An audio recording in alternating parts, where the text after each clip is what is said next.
sorry, Tiger got out of the cage, bro. Tiger got out of the cage. Welcome in to the Bro Force Squad podcast. This is episode 60.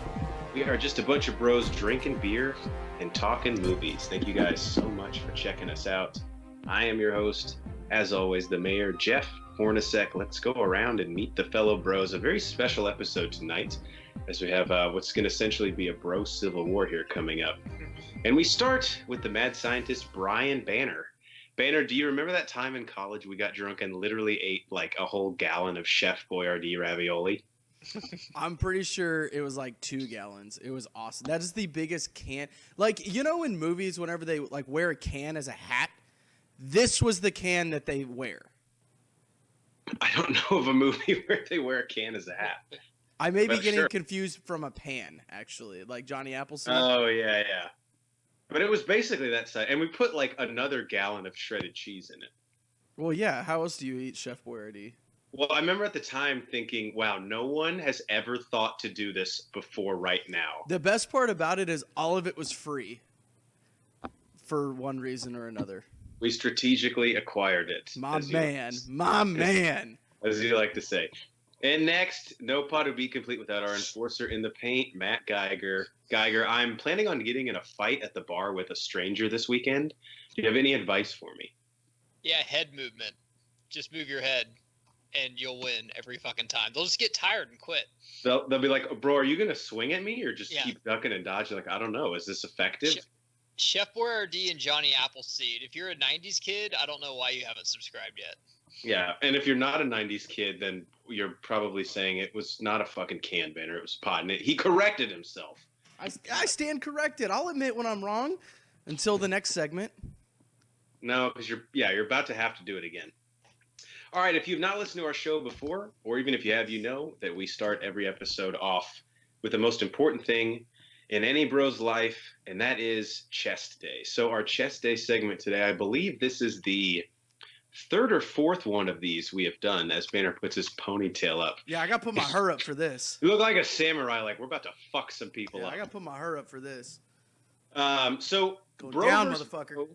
Bro versus bro is essentially where two people on the pod have an off-pod debate that gets to the point where we have to settle it on here about which two movies are better. Now, if you've checked out any of our Movie Madness tournaments, you know that we have the 5 Bro Force Squad criteria that we use for all of our movie reviews, which are a great way to compare movies against each other or just rank them individually. So the bro versus bro is basically two of us will fight over respective movies, usually somehow related. Either they came out around the same time or they're the same genre of movie. And a third bro of ours will judge each of the points in the 5 categories that the two of us are making, and one will be declared a winner. Now, I today will be representing the original Shrek, and Banner will be representing WALL-E, the Disney Pixar movie, and Geiger will be our esteemed judge. So Geiger, before you get the judging started, is there anything you want to add that I might have left out?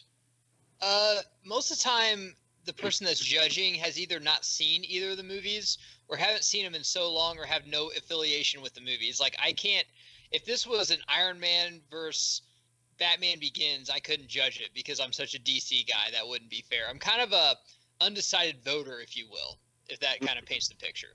Yeah, you're like I could give a fuck less about either of these films, but they're trying to convince me to, instead of having sex with my wife, who's prime right now, to tell her to fuck off and watch this on Kodi in like 10 minutes. Wow, that's probably the best sales pitch we could possibly give. You're welcome. So again, this is Shrek, which I will be representing, versus WALL-E, which Banner will be representing. There are 5 points to be given out, one for each of the 5 Bro Force Squad categories.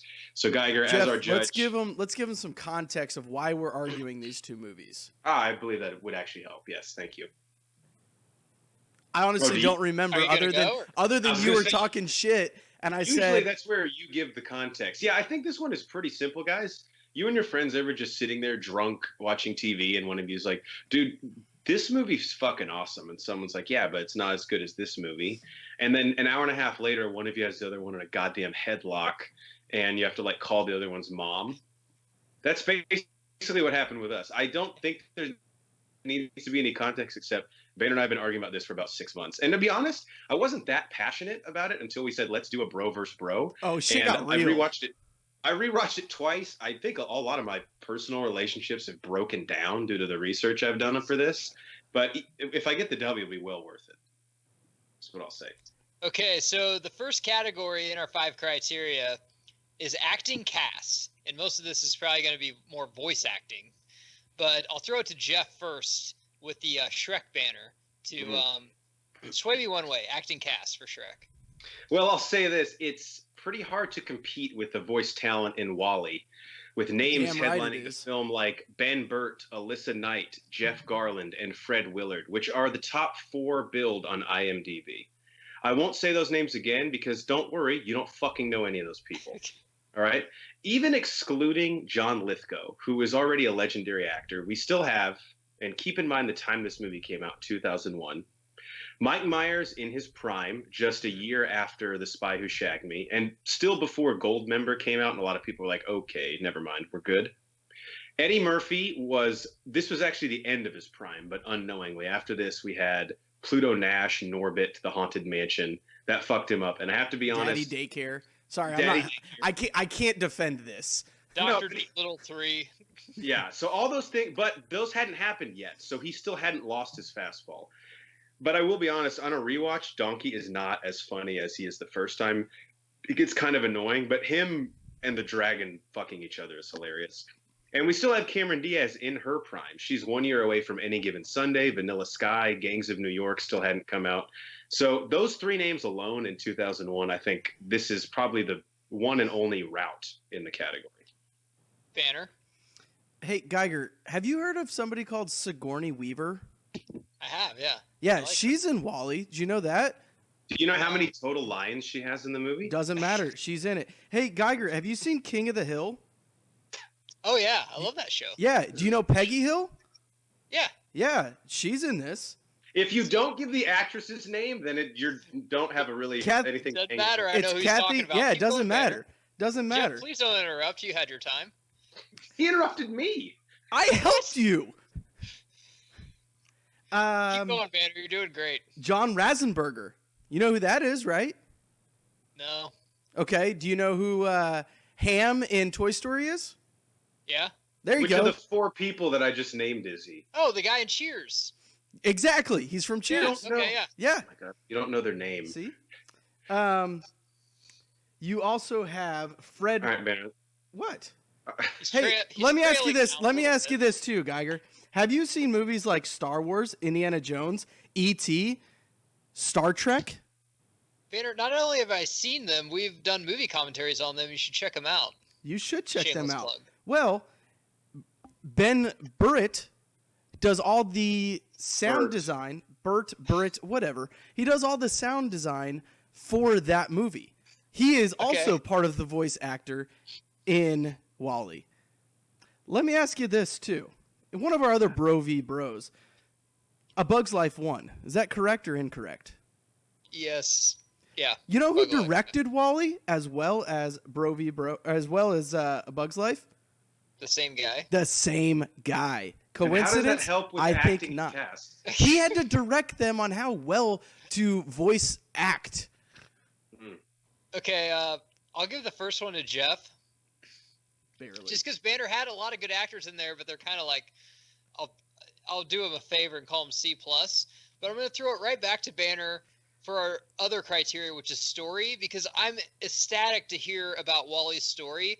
Because first off, I got high the other night and thought you were talking about iRobot, and I've never seen this movie, so I'm not really even sure what it's about. So take it away with story with Wally. So real quick, 1-0 to Shrek right now. 1-0 to Everyone Shrek. Updated at home. Barely. It's pretty much like a 0.75 to 0.25. I mean, it was a Mayweather round. He didn't punch that much, but he ducked everything you did. So yeah, 1-0. All right. So WALL-E it's a feel-good story to make the world a better place. It's a love story. It's a love at first sight story. Let's take a look at the mirror and ask ourselves, are we making good decisions? WALL-E starts out with a lonely robot on a apocalyptic Earth. And then Eve comes in. Eve is a robot that is looking for sustainable life. Eve and WALL-E fall in love at first sight. get into some real hijinks on Earth before Eve finds a plant. And she has to go back up to the spaceship where all the humans are living. Because the humans left Earth because they're like, wow, we fucked this place up. Peace. And they leave. Wally follows her there because, of course, they're in love. He's going to follow his true love anywhere. It's pretty much like Casanova. I'm already confused. But when they get to the ship, the robots are taking over. Basically, humans are like 400 pounds. They have no bones anymore because they just sit in recliners and watch TV all day. And the robots will not allow them to go back to Earth. Wally. So it was about a robot. I was correct. Yes. Okay. Wally, the robot, who's basically a trash compactor, saves the day and realizes and helps the humans realize that we need to do a better place. We need to take care of our environment. And he helps bring them back to Earth, where they start to walk and plant food and live on Earth and basically fix the atmosphere and the ozone layer that we killed. Okay. Jeff, go ahead. Banner, thank you for that climate change story you gave. I'm glad you said that, Geiger, because Shrek is not all preachy and political like Wally, all right? It incorporates all of the classic fairy tale tropes and it makes fun of them. There is a line in this movie in reference to Snow White when Lord Farquaad is looking to choose his princess because he needs a princess to become king, where the magic mirror is doing like a game show scene showing him Cinderella, Snow White, and Princess Fiona, asking him to choose who he wants to go rescue, and he says, "Our second eligible princess, even though she lives in a house with 7 men, she's not easy," which I laughed out loud to last night. Basically, the plot here is all of the fairy tale creatures have been kicked out of Lord Farquaad's kingdom because he's expanding, and they're relegated to Shrek's swamp, who does not fucking want them there. So he goes to Lord Farquaad and says, dude, get these guys out of here. Lord Farquaad says, I will kick them all out if you go rescue this princess for me, because I'm a midget and I'm a pussy and I can't do it on my own. Shrek goes and rescues her. The whole love story happens, but my point is, this is a meta take on the whole fairy tale thing. It's not preachy and political like Wally. It's fun, and although it's not a massive amount, it's 8 minutes shorter, so it's a little bit easier to get through. So that's my pitch for Shrek. Whole 8 minutes. That's like half a shit. I could masturbate 13 times in 8 minutes. Well, takes you a while to masturbate. Okay, then. 2-0 Shrek. That's just Boom. a fairy tale that they're making fun of. That's way better than I hate to be preached to. Best scene, Jeff. Now, Geiger, don't feel obligated to make this close just for the ratings. If this is a 5-0 sweep, you go ahead and give me the 5-0. Okay. You know me. All right, so my two favorite scenes here, either the one I just described where Lord Farquaad steals the mirror on the wall from Snow White, and it's showing him the 3 princesses to go and rescue, because that line about Snow White, where even though she lives with 7 other guys, trust me, she's not easy, I thought was pretty funny. There's another scene where Lord Farquaad is torturing the gingerbread man, which is really funny. Fuck, that's a good scene. Hoping to get information. But my favorite scene in the movie is when Shrek and Donkey show up to Lord Farquaad. You gotta pick one. You can't give 3 fucking scenes. This is my favorite. Well, the one doesn't count because he already explained it to me. Right, I already explained it. Okay, so we're still down to 2. You sound scared. You sound very frightened right now. Well, he's down 0-2. My favorite scene is when Shrek and Donkey show up to Lord Farquaad's castle, and they have a basically a royal rumble against all 20 knights of his in an actual wrestling ring, like doing actual wrestling moves. Like Shrek does the ankle breaker that Kurt Angle used to do. You know I love WWE. And he gets a knight. He gets a knight to playing tap to the audience. out. That's not even that good of a scene. He does the choke slam from Kane.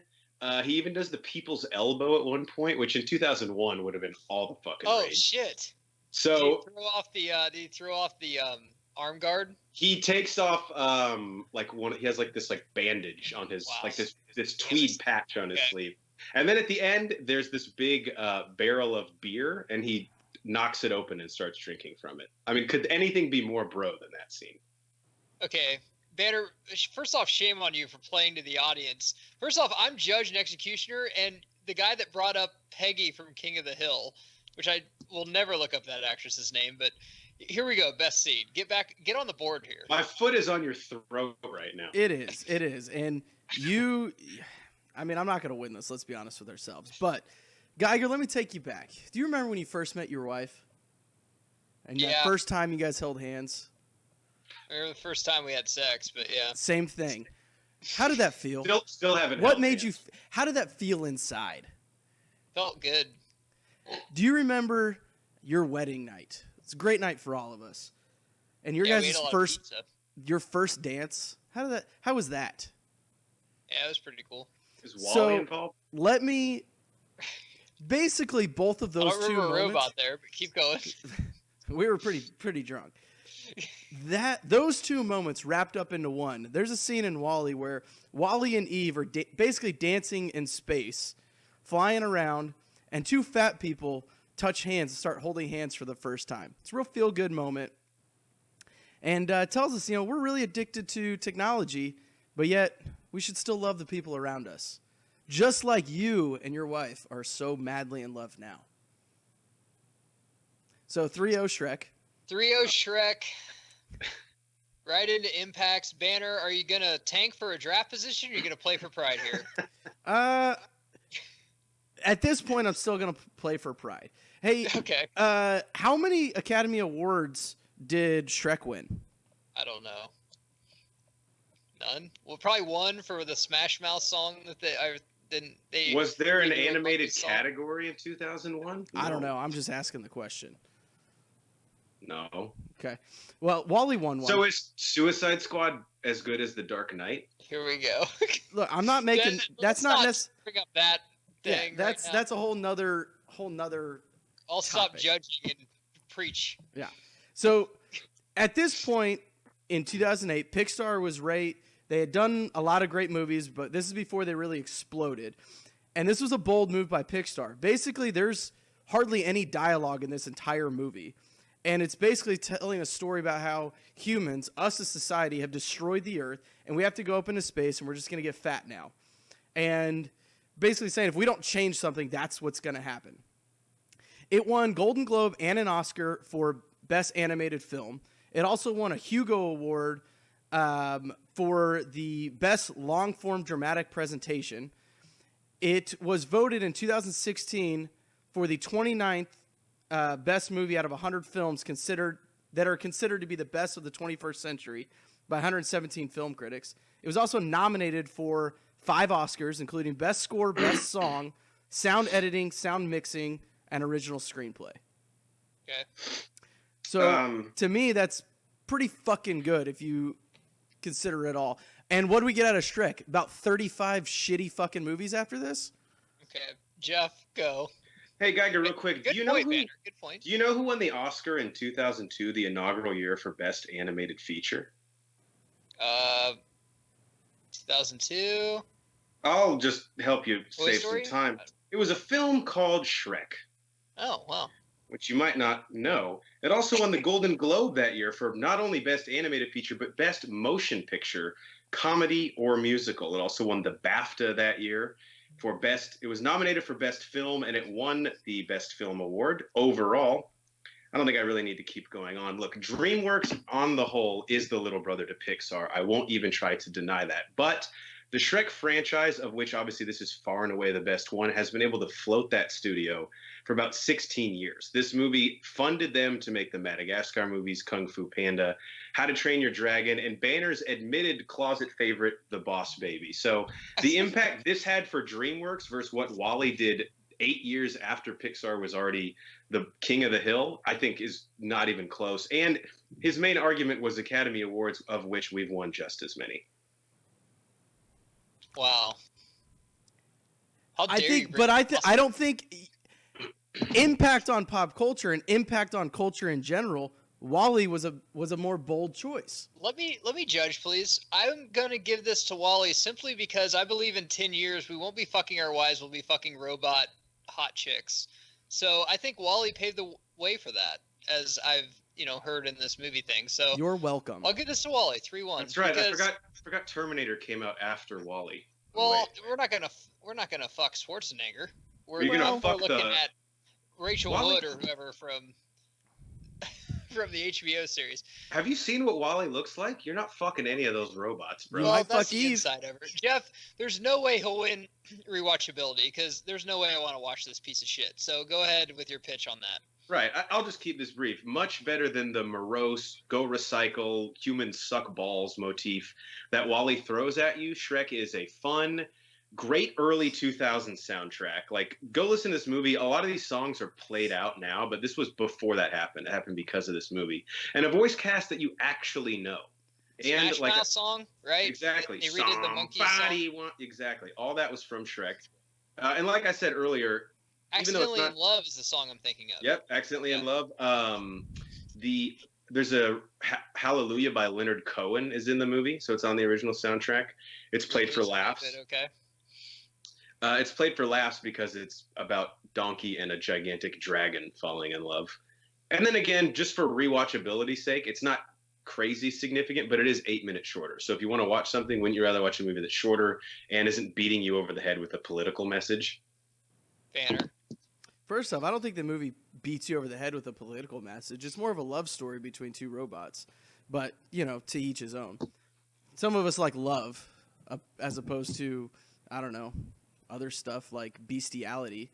But whatever. You bite your tongue about bestiality. I'm just merely stating a fact. Hornacek, merely stating a fact.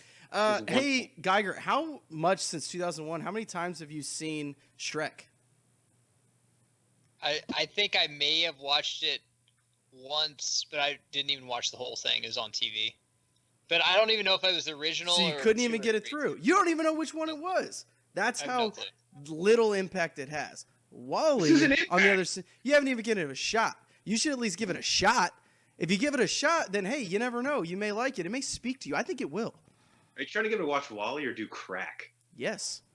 If it gets me the point, whatever. After your two arguments, if I had to watch a movie tonight, wouldn't you rather watch one that you've never seen? It'd probably be Shrek because I've actually, I have no care about robots at all. I guess, and if they fuck, it's not about robots. It's about human life. It's about human man, culture, society. 4-1 Shrek. I thought you just said it wasn't about society. It was about love between two robots. I'm going to say whatever I have. I'm going to have to say whatever I have to say to get the point. Conversation over. 4-1 Shrek. Well, hey, Banner, great fight. I finally won a bro versus bro against you. Took you long enough. It can't be a rivalry right until. You know what's funny too is I told you to pick the movie that goes up against Shrek, and I would defend it. You picked Banner, Wally. You had a great argument. I'll give you that. But you know, LeBron can't win with the Lakers. You got to have a little bit of a team around you, and that movie just sounds like it's fucking awful. So. It's a hard movie to explain. It really is. If you actually watch it, it is a good movie. But in our categories, especially when you're trying to defend it against really a really good comedy animated movie as in Shrek, it's very difficult to go up against something like that. Honestly, though, if it went up against any of the other Shreks other than the original, probably would have won. Well, that's me taking a knife to a gunfight, and I wouldn't do that. Yes, you would. That's true. If there was beer, I would probably still show up. All right. And just for the record, I don't dislike Wally. That's just what bro versus bro does. It paints you into a corner where you have to talk shit about something. I'm indifferent about it. It's fine. I would watch it again. It's basically Republican versus Democrat. There's some things like, dude, I'm not against, like having a madman have a gun or illegal aliens, but I got to pick a side, Right. So I have to argue against the one. Yeah. All right. Thanks, Geiger. Great work, Banner. We now move on to the second part of our show, which is our protein shake, aka what is in our protein shake or what have we watched lately. Our last episode was exclusively protein shake because we've all seen so much shit. We'll see how much we can get through today, time pending. Banner, do you want to start us off first with just a few things you watch? We can do round robin so you don't have to finish all of it if you don't want to. Actually, I only got 5 things. I obviously watched Wall-E again for the Bro v Bro. And admittedly, I also watched Shrek because you got to scout the competition. So that one hurt a little bit. Watched the Bee Movie with Jerry Seinfeld. Not as bad as... Yeah, again, it's another DreamWorks. Not as bad as I remembered it. Still not good. Chris Rock is in that too, right? Yes, I believe it is Chris Rock. Then I watched the first 2 episodes of True Detective. Check out our review on that. coming out pretty soon. And then Geiger, you'll love this. I'm still trekking through Black Sails. Solid in the 3rd season. Again, if you guys haven't seen Black Sails, it's Pirates of the Caribbean mixed with Game of Thrones. It's fucking awesome. You guys should definitely check it out. If you have Hulu, it's on Hulu right now. But pretty short list for me this week. Been a little busy, as well as just busting through 50-minute episodes of Black Sails. Just it takes time, so can't get my usual out in. Is Black Sails over? Like, there's not going to be another season? I believe so. I believe it is over now. But it's a prequel to Treasure Island. So if you've read that book or seen that movie, you just gave it away. I mean, it's not that hard. It's not that hard to figure out. It is though. Because you didn't figure that out. You didn't either. I figured it out in like the 5th episode. Whatever. Okay. Banner, don't do this. All right, Geiger, before I get it to you, I have a kind of a long list. I don't know if I'll be able to finish it, so let me just knock out a couple of these. So a few that I watched for the podcast. Men in Black, which our commentary will actually be dropping this summer when Men in Black International comes out. I'm really excited for MIB International, mainly because I love Chris Hemsworth and Tessa Thompson. And this movie, it has some high highs and some low lows. I'll say that. I have not rewatched it in probably like 15 years. And it's kind of crazy to look at it not with those kid goggles on. Another one I watched for the podcast, all of us did. I don't know when this commentary is going to drop, but I would eagerly look forward to it because we're drunk and it's a fucking blast, is Tombstone.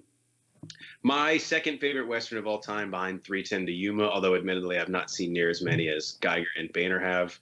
And of course the cast is what just blows you away.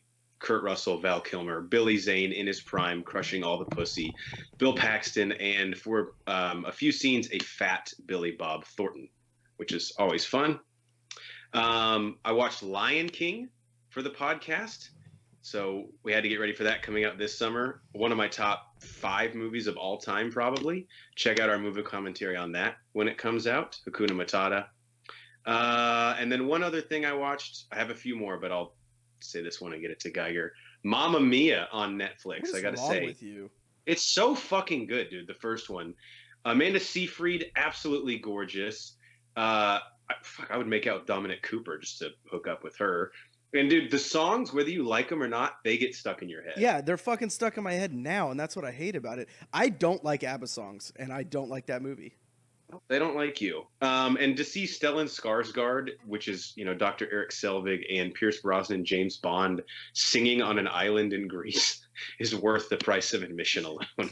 If you don't take the movie seriously, it's a fucking blast. I stand by that. Geiger, what do you got? So I've been on an Oscar kick lately. Watch Vice.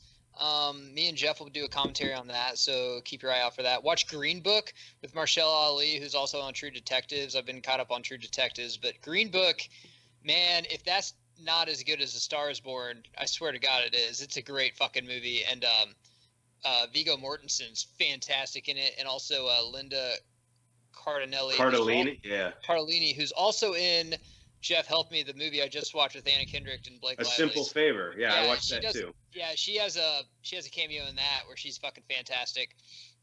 I like that movie. It kept me intrigued. That movie was kind of a sideways movie after watching Crazy Rich Asians that I actually recommend. Crazy Rich Asians was cool. It takes a while to get up. It's a chick flick for the first about half of it, and you're like, why is this getting? I don't know if it's getting Oscar noms yet as we're recording this, but it did get Golden Globe nominations. But you're talking about Green Book or A Simple Favor right now? No, I'm talking about Crazy Rich Asians right now. Oh, okay. Crazy Rich Asians really picks up after about 60% of the movie. It's pretty good. A Simple Favor, I think they were trying to do too much Tarantino, M. Night Shyamalan. It was a really good story. It had me intrigued. However, at the end, I think it just really contradicted itself and kind of ended stupid. Green Book, though, I highly recommend. What else have I watched? Oh, on Netflix, documentary called Icarus.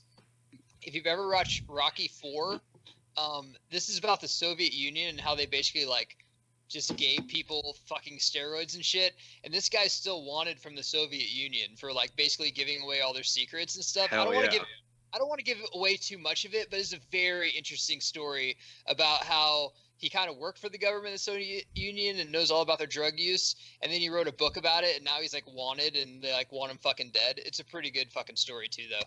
But that's pretty much, I think, all I've watched from the Oscar films. I mean, I've already watched Bohemian Rhapsody, A Star Is Born. I need to watch the one with Emma Stone.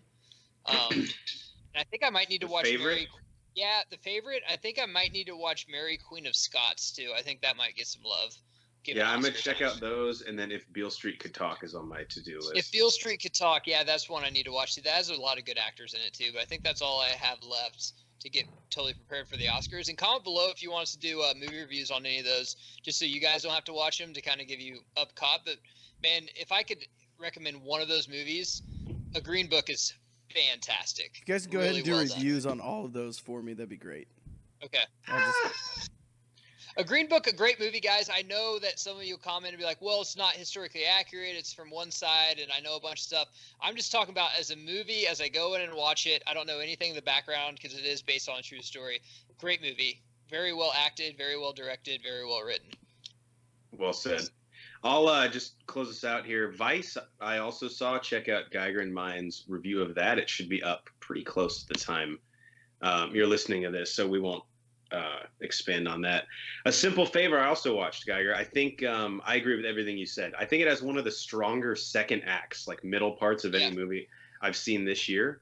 1 hour, 8 minutes, 17 seconds in, Anna Kendrick and Blake Lively make out, if you want to write that down. Again, 1 hour, 8 minutes, 17 seconds in. I will be right back. Excuse me.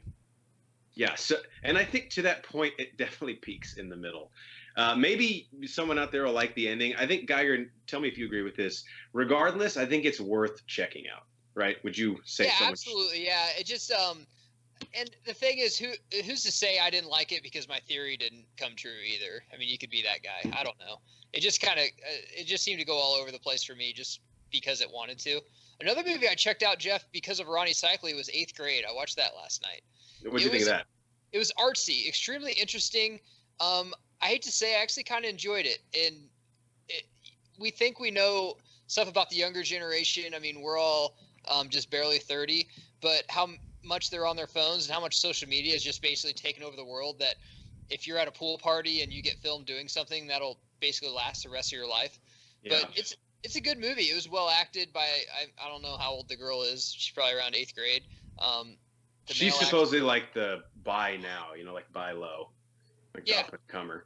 Yeah, it was a good movie though. It was artsy, but it had a great message. I think it's up for some awards this award season too. Yeah, I mean, I'd probably never watch it again, but definitely worth one watch for sure. Good to know.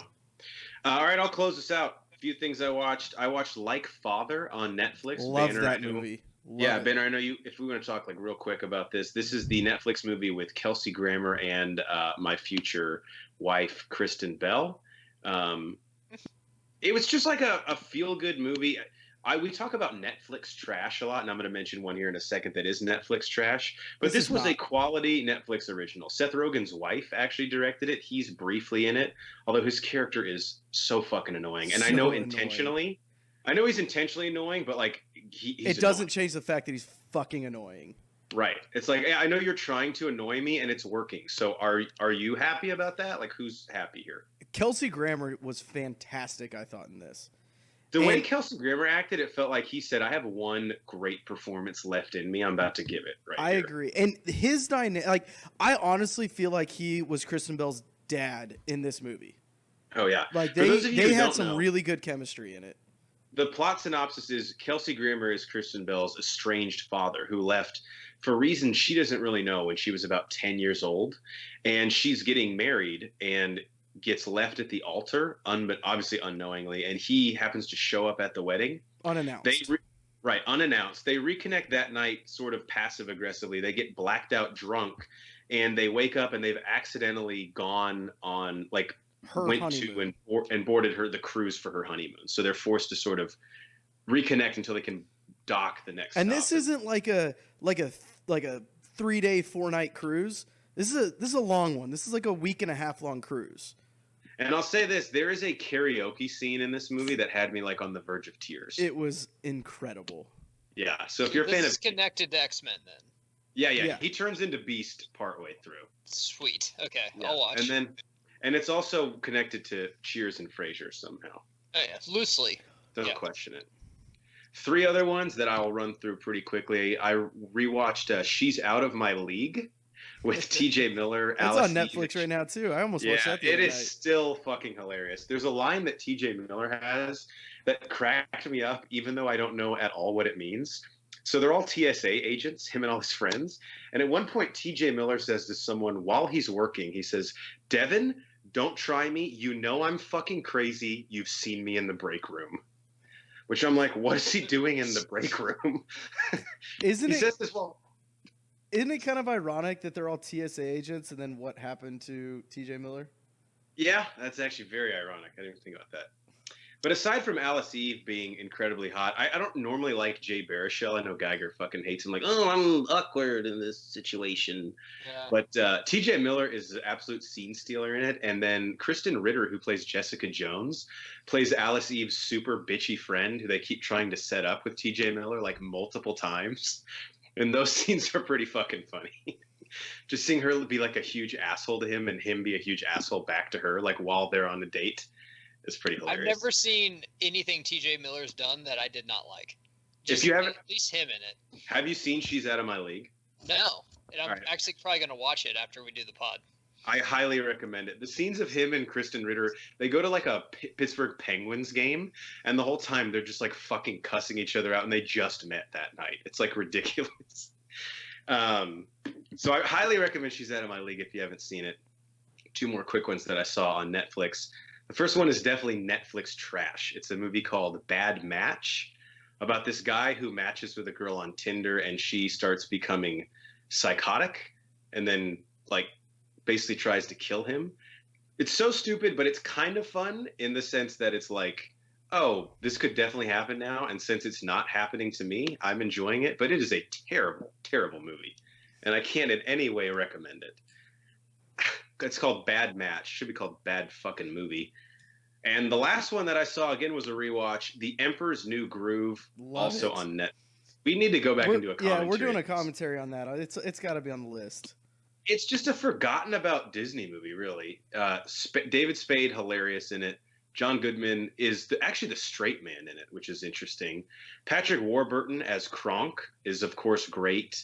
It's just Disney doing another under the radar great fucking movie. Currently on Netflix right now. Guys, I don't check it out. What are your schedules like? You guys want to break out of this episode early and go do that commentary right now? I'm 20 minutes into it right now. I've just been laying this track over it. Won't make sense, but I'm doing it. I'm not even kidding. Guys, we've been the Bro Force Squad podcast. I'm hosting. Okay, well, you lost too. All right, well, finish this up. Wally's still a good movie. I'm going to say that we're the Bro Force Squad podcast, but I'm not doing it because you said I was going to say that anyway. For the mad scientist Brian Banner and our enforcer in the paint Matt Geiger, I am the mayor Jeff Hornacek and our legal counsel Ronnie Cycli, who's force ghosted in with us. We have been the Bro Force Squad podcast. Thank you guys so much for checking us out. Follow us on Twitter and Letterboxd at Bro Force Squad on Twitter, Bro Force Squad, 3 words on Letterboxd. Check out all of our reviews. Subscribe to us. You can find us on iTunes, Spotify, YouTube, and maybe Pandora by the time this comes out. I don't know. Bro Force Squad, 3 words, and then check out everything that we post and our squad blog on our website, broforcesquad.com. Till next time, let's drink some beer. Guys, Wall-E is a good movie. It's a quality movie. You guys should still check it out. We may have lost on the scoreboard, but we won in the hearts. We're kind of like Rocky. We may have lost, but we still won. How dare you?